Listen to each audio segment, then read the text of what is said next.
What's up everyone, it's Jambor's new video, Q&A video, and first let me apologize a little bit content-wise, because I promised you a video with Eddie Adam, with me, like aftermath, closure of Eurovision 2025, talking about the finals and so on.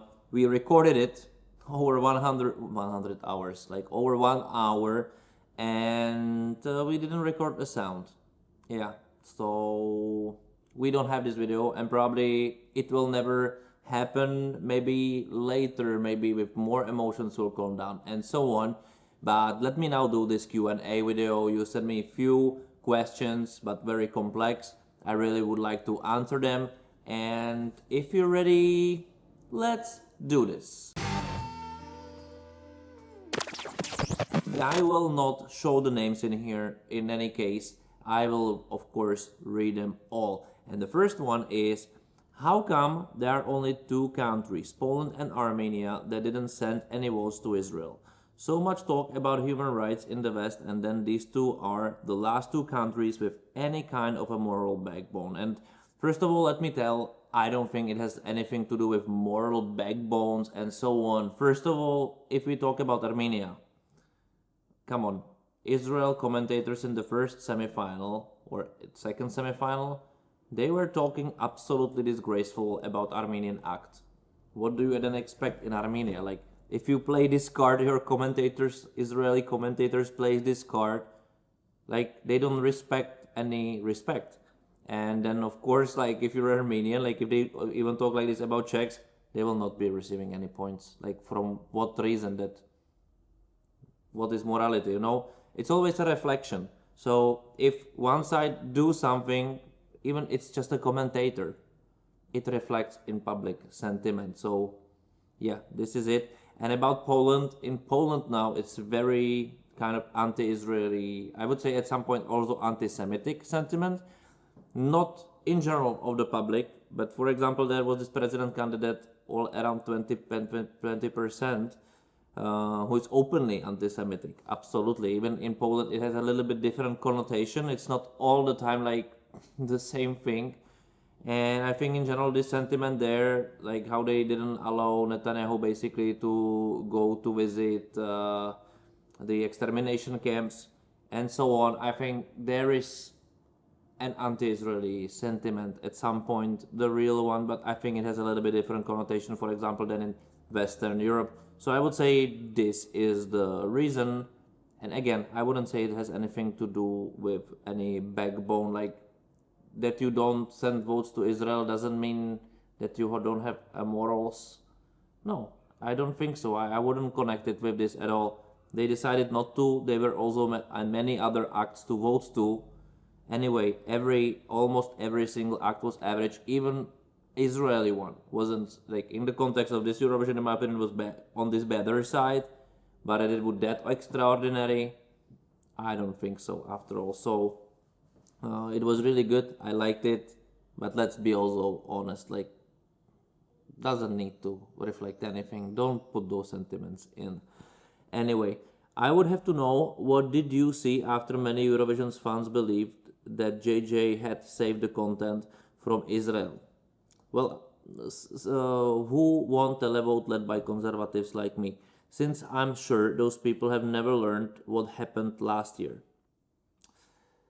I did a very specific video about it. I don't believe in saving the contest. From whom, why, for me, whoever would won. In my opinion, JJ was a deserved winner. This, first of all, is the deserved winner is the one who received the most points from public and juries together. That's the winner, period. Keep it that way. This is the perfection. JJ, in my opinion, like JJ and his song especially, was in my opinion the superior to all those average songs this year, including the Israeli one. And saving, like what? Like I would feel this, like okay, for somebody it would be the winning of Israel, like that crazy, right? Saving it from Israel. I would say in this context that they saved it also from Estonia and Sweden, because they were joke acts. That would be what, you know, Like that would just say that Eurovision completely lost any value. So how to approach? Like JJ won it, period. And I don't need any kind of savings. Of course, I know that he said that he wishes that Israel is not part of Austria, and that even though he lost the complete credit as an artist for me, but this is my personal choice. I'm not fan of this, and that's it. Period. Next question: is that possible? Is that possible? Make Eurovision, including semifinals, but without exclude any country in the final, like using the semifinals just to attribute 20% of voting, making rankings public vote and jury votes, and the final votes contabilizing more 80%. No, I think then you completely lose this contest level of Eurovision. It's a contest. It's this is good that some countries make it and some countries won't. In perfect world, it would mean that every country will bring better and better and better music every year to compete, to be able to compete. And you know that I'm a big propositionist of having also juries and semi-final back. That's exactly the reason, because if they are not, the producers will try to find a way how to get to finals, how to make it, how, because this is a victory at some point. And if you stretch off the complete possibility of winning, that something, to achieve something, because this is a drive, the competition itself, it's a drive to bring in better, more like better artists, approach it differently. Also, it creates this, that which country will approach it better than the other. But without those juries in the semifinals, you have a problem, because it gives you, we need to please only public vote, which shrinks a little bit of what you can do. It does, because we see how public is voting. Passion, fun. Passion and fun. Juries, this is a little bit less predictable, let's say, but together it creates a balance. And with this, I don't think it would be good, because you will then, why do you then do semifinals, do one finals, 30, 40 songs? No one will be watching 40 songs. Already 26, it's a lot. And I think this works. This works. Like, we don't need to reinvent what works. We can update it, we can upgrade it. But I think somebody smarter than me just find out this sweet spot, and I don't really think it's necessary. What's necessary is to bring such rules which will drive to quality, which will help with the quality. And of course, you cannot do, for example, just juries, because that will be the other extreme. You need to have a balance, and balance, after all, help us step by step to get somewhere. It will never be perfect anyway. Like, I never heard that somebody who was second was satisfied ever, or third in this case, or maybe even fourth, so doesn't matter. Okay, that would be my answer to your question. Do you think, is that true, that Israel really buys SIM cards in bulk and sending SMS? How is possible Ukraine won semifinals? They really have so big support in Europe, but by public, even the song is not so Eurovision friendly. What do you think that serving had only few points public? Are public in Europe annoyed to slutty performances in general? Do you think Czechia will withdraw from ESC New Year? I agree with you, by the way, Czechia. Lots of wrong decisions, from costumes to dance break to self-confident quotes in beginning. They totally ignore public meaning, and they didn't listen then. Now everyone will say it is a robbery. For me, they need change delegations and leaders. Amateurs, sorry for my critics, but I feel like that. Okay, so let's start with the first question from you about the SIM cards. Do you think, is that true, that Israel really buys SIM cards in bulk and sending SMS? Might be. Can happen, really. I don't know. I think, because I saw some TikToks, let me do something. I have this dirt on my lens. I think might be. Any country might did it. Maybe Israel even more. I think this is the issue with Israel, and imagine any other country. So imagine Poland, right? For example, or imagine Which country? This Spain. That this Spain now will be for some reason hated, Inquisition or something, and that this country would like to prove that they can do it, and they will fanatize the fans of Spain, like Spanish diaspora, but this is not a really thing in Europe that much. And those guys will do everything to send as most as possible because they will feel as they need to prove themselves that they belong to the world. Because this is what I feel from some Israelis guys who were doing it openly, that they were voting from various parts because they want to support their country, especially how much hate they see every single day. And this is the issue, because, for example, in Western Europe, I'm from Eastern Europe, like I'm from Czechia, now I'm living in Romania. So Israel is supported, not unconditionally, but Israel is more likely supported. The thing is that we can kind of feel how is it to be oppressed at some point, even though we are right, and how we would like maybe to fight back, and we couldn't. For example, against Russia and their Soviet Union when they basically after Second World War occupied us, right? And then, put lies into us. Western Europe doesn't know this really.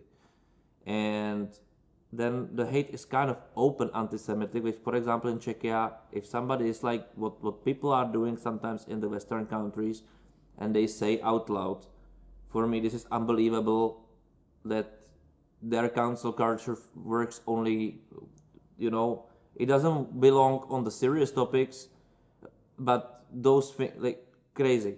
And I understand that the sentiment is like, let's fight back. And the Eurovision is one of the points, one of the reasons where they can fight back, and also where the silent minority, or majority, I would in this case say, can fight it back. Because if you openly say, for example, in London, that you're supporting Israel, you go with the flag and so on, it's also dangerous. Or in Paris, it's dangerous, where we are. So yes, this is part of it, a fight back through those things. Might be. If Israel was buying it as a government, I kind of doubt it. They would win much higher margin, and they didn't after all. The public vote that crazily, extremely much. So no, I think this topic, it's a little bit too over. Like, if Estonia would win by this, would anybody question it? It's a joke act. Why no one is questioning this? Or Sweden with the joke act. Has ever joke act received so many points? You can question everything. How is possible Ukraine won semi-final? Easy. They have a huge diaspora and also a lot of supporters. Semi-finals are different from the finals. I, for example, don't agree that you with not such a Eurovision-friendly song. What does it mean? Like, in my opinion, for example, Belgium was very Eurovision-friendly song. Even Czechia was very Eurovision-friendly songs, and those songs failed. Australia, that was just Eurovision-friendly song, and failed. So, of course, Ukraine has a huge diaspora. Let's also not go around it that it doesn't exist. Of course it exists. It's logical. And this is why juries needs to be also in the semifinals, because diasporas, Poland has a big diaspora. Justyna Steckovská went through semifinal to the finals. So, is it fair? Does it matter if it's fair? This will be always happening.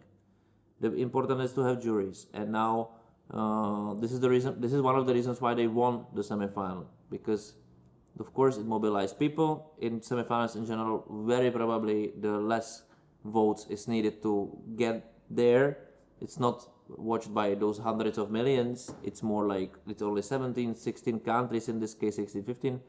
So it's smaller bunch. It's easier to win by votes. So diaspora, and also I think also lots of people were sympathizing with the song also, because it was a good performance. So that's why they won it. And that's also why, in general, semi-final results and final results are very often very different. I remember Lake Malawi, we've been like third in semi-final, and then and a lot of public points. Or Vesna, lots of public points in semi-finals, but very small margin, like a very small number in the finals. So two different competitions a little bit. Anyway, even with the juries. What do you think that serving had only few points public. Are people in Europe annoyed to slutty performances in general? Yes, I would say yes. Like, actually, I would tell the head of delegation of Malta, let's take this song if you want to go to finals. And after all, I was right, because it's the song which public would support in semifinals 100%, and countries like Malta and so on, they need to go through. And with the other songs, I think they would very struggle to captivate and manage to have public vote, and especially in only public vote semifinal. In the final, of course, I didn't expect that it will do that great. After all, especially when, like you see, also Erika Wickman failed. Like, it was a candidate to win, kind of. People don't want to see it, and also, you know, other countries which were doing some sleazy things, kind of. Australia didn't make it. Belgium didn't do it. Czechia didn't do it. Like, maybe the sexuality anymore, it's not a topic, because I think people are fed up completely. Sexuality, genders, you know, do some special show for burlesque and so on, and that's it. That's why they are, in my opinion, failing, because people are like, for example, you know, Ellie, when we were doing this video, was telling, you know what, the whole song, for the rest of the song, I was seeing only her spread legs when I was watching like this in the camera for Erika Wickman, and that was only what I was thinking about, like, why this is in TV, and then I forgot about the rest of the song. Too much, and the point was to show this instead of having a great song, and I think this is the issue, you know. Do better songs, then maybe you can be Madonna. But better songs, then it's a little bit different thing. I think I maybe also reply something. Oh, there's something more. Do you think Czechia will withdraw from ESC New Year? Let's see about the new CEO of television. Everything will completely change. The probability is high, in my opinion, that because it does crazily low numbers this year, even on the first channel, where it was forced to be by the previous CEO to be, which I don't think it was a great idea, especially for the semi-final where we weren't. And without any proper marketing, you cannot succeed with this show. Like, you cannot just put it on the first channel. You really must do campaign. Like, imagine before Dancing with the Stars in Czechia, which is the biggest show. It doesn't even need advertisement. Before it starts, like 2-3 months before, it has a big campaign already, you know, to people not to forget that it's coming. Eurovision, maybe that particular week, few things in TV, few articles. You can, this is a, like, if this won't change, it never will be watched really. And also with our results, which you are also calling, like, I agree with you, by the way, Czechia did a lot of wrong decisions, from costumes to dance break, blah blah blah. For me, they need to change delegations and leaders. They first of all need to know what they want to do, because, you know, when two are doing the same, it's not the same. And I think they try to, or sometimes copy some other person's doing without knowing why those steps were actually done. Because when you see like this and you don't see all this, then it makes no sense. And I think they were slowly by decisions, because I'm following it I'm like, you know, since I left, and slowly they were doing wrong decision after wrong decision without knowing where it might lead, and they were ad hoc. Let's do a national selection live out of nowhere. Unprepared artist, unprepared show. It was amateurish. 2 years in a row in 2 different setups. So many bad decisions with the stagings. Like, you cannot let the guy who doesn't know after 4 years what staging means to do staging for the 4th time. Why? Friendships?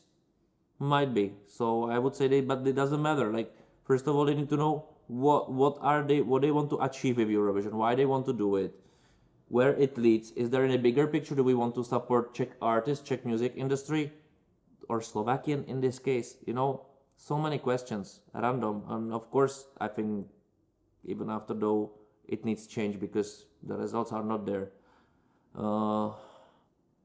But whatever it means, you know, I think without knowing what you want to do, doesn't matter the step you do, because with somebody new, what First of all, televisions and the managers, and I don't know who's responsible for this, needs to know what they want to do and why. Not just let's do a program, let's work on it, something will happen, and then we have no chance. I think whenever I hear this losers mentality, and I hear it every interview, all the time, every year, something which already gives me the red flag of anyway we are losing and we don't have those friends, and this is not the approach. So yeah, everything was definitely wrong on this year's act since the beginning. Somebody wrote in here, I fully agree with you. Let's wait for this. I fully agree with you. I guess from top 10, even top 5 to non-qualifying, they didn't listen people's opinion. In here, let me stop. I would also not listen people's opinion, because as a producer I need to know what I'm doing, why I'm doing it. I cannot be questioned by people. Like, imagine that everybody who's having an opinion about the football will then tell the head coach what to do, and this coach really would apply it. This is not how it works. And listening people's opinion, come on, this is not how it should even work. Like, imagine this is your position. Would you listen to people? Then what leader will you be only? Like, leadership is different thing. I heard from one Czech podcast that the song was picked even was not completed. Yes, but they basically said it, that they don't have it. And then they added this dance break artificially to it, because they felt it's Eurovision, it needs some dance break also, which doesn't matter. I think also Kemama was selected this way, kind of. Whatsoever next time choose only finished songs to represent us. I think they jump on Adonis. They changed the rules to have him there because he's a Slovak. The original rule made by me actually was that the person needs to be Czech, because we are Czech television. We need to support Czech artists logically, and like they felt that he's strong, and then they did every single step that he actually after all Eurovision feels like artist who will never have a career anywhere because he cannot manage it. This is what they actually did to him. Not a really good advertisement, not even to Slovakia. Okay, another question, and this is the last series of questions, but there are plenty. I'm thinking in new possibilities for Eurovision rules. What do you think about? Every participant countries stay in the semifinals in the final party. No one would watch a competition without being a competition. This is the fascinating thing about Eurovision. It's not a party. I know that fans and for everybody it's a party. This is it. This is the, for most viewers, it's a competition. That's why they send those crazy votes. That's why those countries care. That's why those dramas about the votings there, and everybody is pissed that juries didn't vote for them, and then they voted here, and everybody is kind of right and everybody is kind of wrong. Competition. No party. It's not a party. It's a competition. So semifinals, qualification, finals, results. Second question. 4 shows, 2 semifinals and one finals, part 1 and part 2. No one would watch such a thing.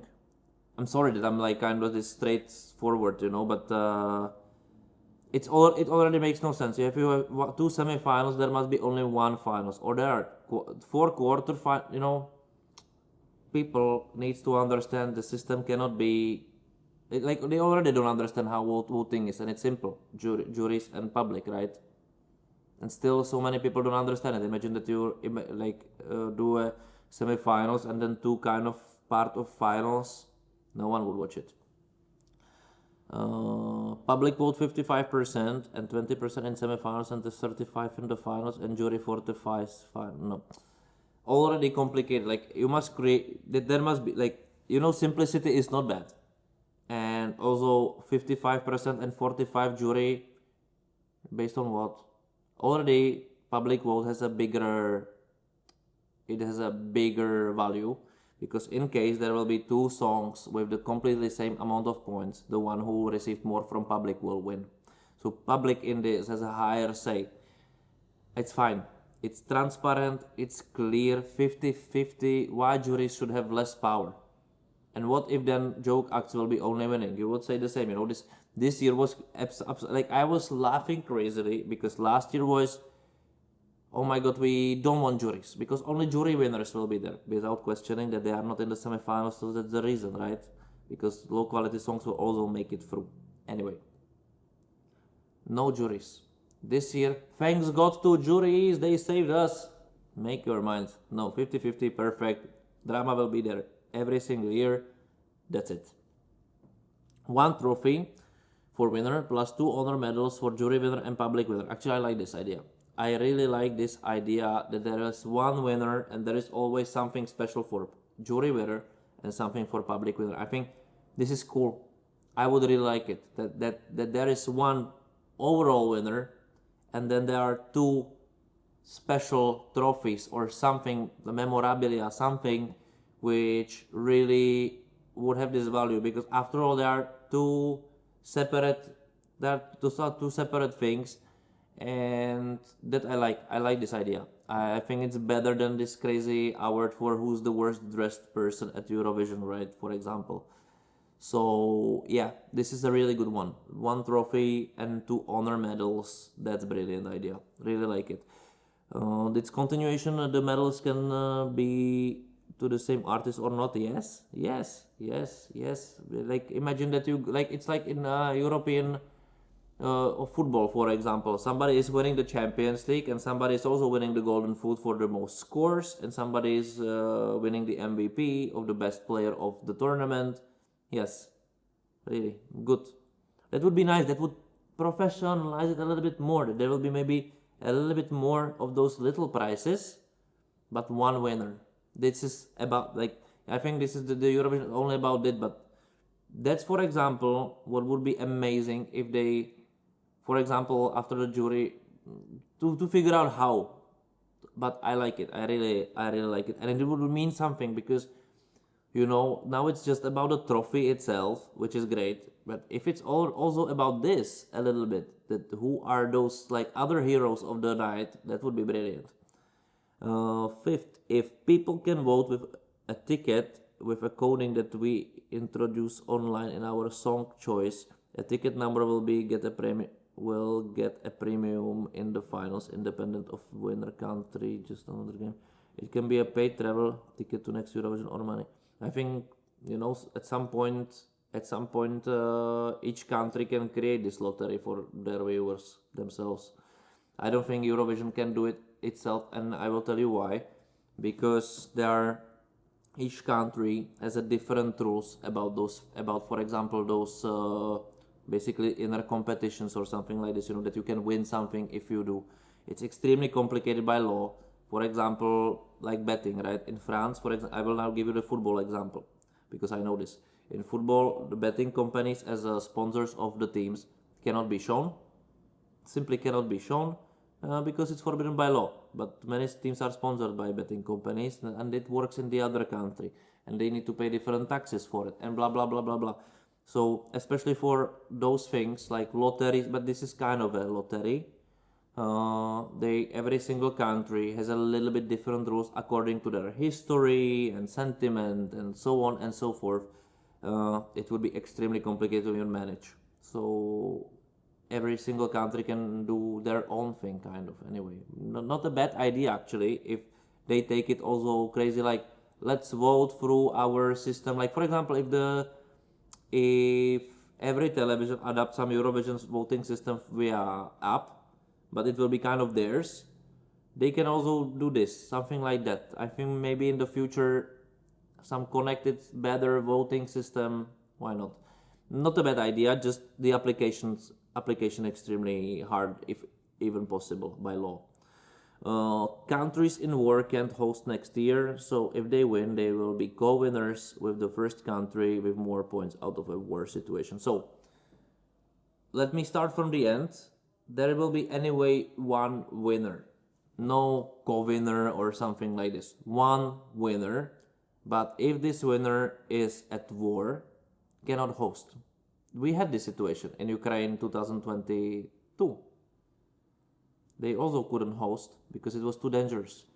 Also, if Israel would win, I doubt of course, I think maybe they will stop the war and everything, but I doubt it would be a great idea to go there, especially in such a situation. Who knows? I also think, this is the issue. I think it's so overdone, even though I understand the cause, absolutely, that for so many countries it would be impossible even to go there just by principles. I think also politically they wouldn't be able to do it. So I think they also need to repair everything and show that they can kind of manage Gaza and help to rebuild it. Of course, there is this Hamas, right? Pity, because they are terrorizing still their own Gazans. But yet, hard, but I understand. I think that would be nice automatic rule. You're in the war, or you won during having a war. You cannot host it, but you can still win it. I think actually might be amazing rule in the point that everybody will know what will happen if, and there will be no speculations about it.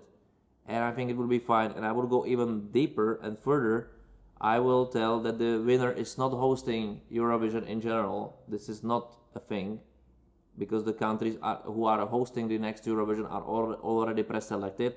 Winner is taking the trophy and will be written in history, like with European Championships in football and so on, or worldwide. We know where it will be held. Doesn't matter if you will win it. You will have the glory, but you are not obliged to host it. Or ice hockey is the same. So I think this rule of you need to win it to host it should be changed. And I think it will be a crazy relief for many countries who, for example, cannot afford Eurovision or for some reason don't want to do it, or they don't have infrastructure for it. That, for example, they would say, like, in 5 years we would like to host it. We will create this great hall and everything. And also it would help the EBU to put more kind of needs of how the hall should look like, how big it should be. Now I think few years in a row we have it in such a small environment that it felt even weird. Like this year in in Basel's, the hall was so small that there were also almost no audience. It felt a little bit funny how the stage was huge compared to what audience was there, almost none. So maybe it would help with this, that the Eurovision will be hosted also by arenas, which really can help a crazy big number of people, and really would be cool, and really the infrastructure will be built and everything so on, not in the period of not even 1 year. That would be actually cool. So this would prevent all of those issues actually, and yet if one of those countries will be at war, this hosting will be cancelled from them. I can agree with it, even though, of course, for example, in case of Ukraine, it's unfair, kind of, but they cannot do it. And this is clear. Like, I never was to be realistic about them in this case, because I felt that we need to stay and stick with them more to show that we are really not just friends, but we are really partners. And we are always doing things a little bit halfway, but then we are extremely smart about it and telling what others should do. But this would prevent many, many things, and also I think it would lead to better quality of Eurovision in general, in the point that we will know that next year it will be in Germany, the other final in France, and then Spain would like to do it, and maybe UK would like to do it, and maybe Poland would like to host it, and maybe some other country, and maybe then, it could be fun to focus on different cities and not depending on the winner. I think I understand the rule, but I think this thing would make Eurovision better. And also, so many countries, they wish they kind of don't, like, they want to win it and not at the same time, right? Because they cannot afford to host it, and this is affecting Eurovision also somehow. So might be better this way, but I think I'm in very big minority with this opinion. Anyway, that was all questions, all answers. You didn't write me more, but you can, maybe, I don't know where I will do another Q&A. Maybe we'll figure it out something. Maybe I will do some live when I will be back to Prague. Let's see. But this is all from me for now. I hope you enjoyed my answers. I enjoyed definitely your questions. It was fun, and subscribe to like the video, share the video, become members if you want to receive more For all the members, a little bit thing, I will try to, when I will get back to Prague, deliver you starting doing master classes. So definitely some of them will be completely exclusive for you. And what I will do this time differently, I will probably connect some master classes with also what I think about the participation of the country. So definitely you will have a bonus material from me, which I think you deserve. And everybody who wants to become members, if you want to know my completely, I would say almost uncensored opinions, even though I'm not censoring them anyway, become members and support also this channel. And that's it. Thank you for watching. See you next time. Bye.